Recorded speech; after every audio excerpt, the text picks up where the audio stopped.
Alright, so we all knew this was coming. For starters, yeah, I see where they're all coming from. When James Gunn says it's the best movie since The Dark Knight, yeah, I can see it. I see it, and I get where he's coming from with it.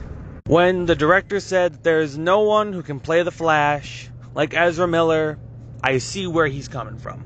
That being said, I also get, on the other side, I also get why it did not turn out as successful as the studio would have wanted. I get that some people refuse to see or support the movie, given the actor's controversies recently. And hell, people have just lost faith in DC entirely. Watching the movie, I was able to see what all the sides were talking about. And personally, I didn't think it was that bad.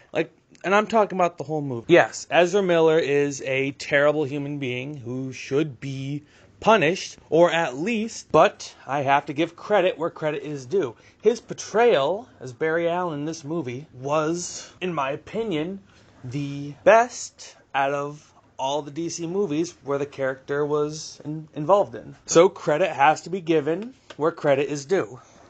I will admit, when he played the younger version of Barry in the alternate timeline, he was annoying as fuck. But watching how it plays out, without giving any spoilers, I'm fine with that. The story itself, I found to be a very unique twist. Without giving away too much, this movie had a very unique story in comparison to past DC films. Unlike most films in the past, this one had what I would say a very helpless or inevitable vibe, especially as it gets closer to the end. And yeah, you could say that some other DC movies have that too, but the way this one turns out, it steps it up a notch. Which personally, that is something that I actually like to see in movies, instead of like the hero figuring out a way at the last second to save the day. Here you're fucked all the way to the end. And yeah, I will admit, some of the CGI did not look too good. But when the director mentioned how some of it was intentional,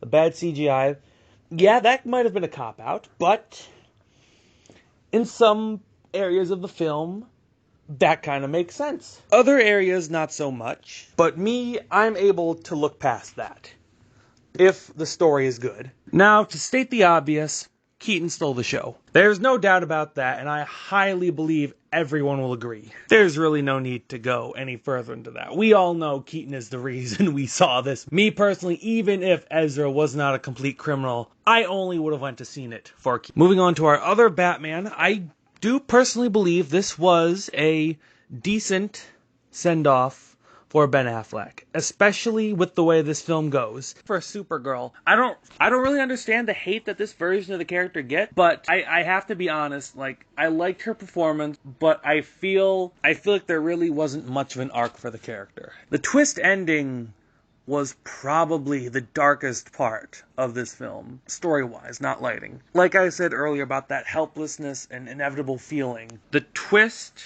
or big reveal, is where it all comes to a head. You watch it, and it gives this kind of, oh, fuck, type feeling, if you didn't already guess it from the get-go. Again, not trying to spoil anything, but as for the ending made me both confused and kind of excited.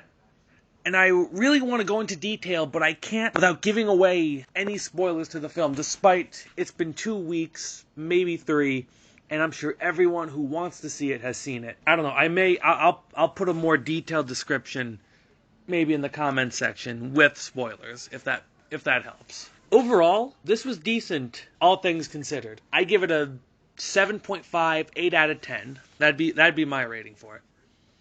Other people may disagree. People may like it. People may think it did way better than I say it did. That's on you. That's your view. But me personally, I think this was a decent film, and had it not been for Ezra Miller, it could have been received a lot better.